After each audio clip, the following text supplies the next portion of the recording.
Okay, here we have another example of how white utilizes position in order to force the black out of the queening square and win the game by queening.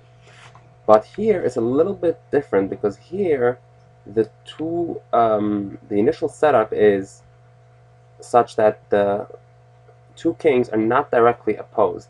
As a matter of fact, um, as you can see, they're um, they're not directly opposed. So what white wants to do here is achieve diagonal opposition instead of horizontal or vertical opposition.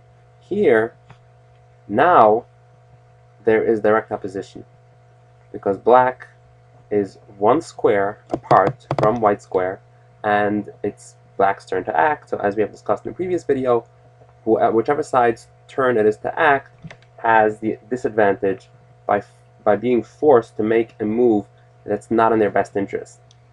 And so here in this spot, this is the same as if white had been in d6. Remember, we discussed in the previous video that if white is in d6, then white has the opposition and black will lose the game.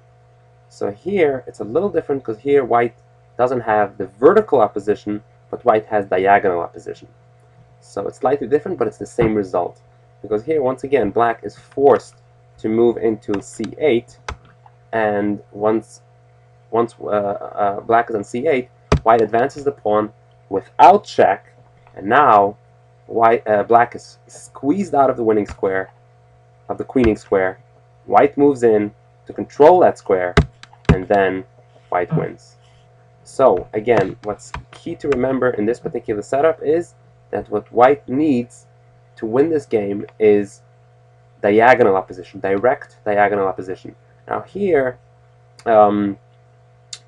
white is not there yet, but white, as soon as white moves into b6, white will have the diagonal opposition. Obviously, if it's black's turn to act, then it's going to be a drawn game. What black needs to do is simply move into either c8 or c7. Doesn't really matter. Black can move into c8, that's fine. And if white moves into b6, then black will move into b8, and black will have direct vertical opposition, and black will draw. So, so the key here is that it's white's turn to act, so white can gain the diagonal opposition and win the game.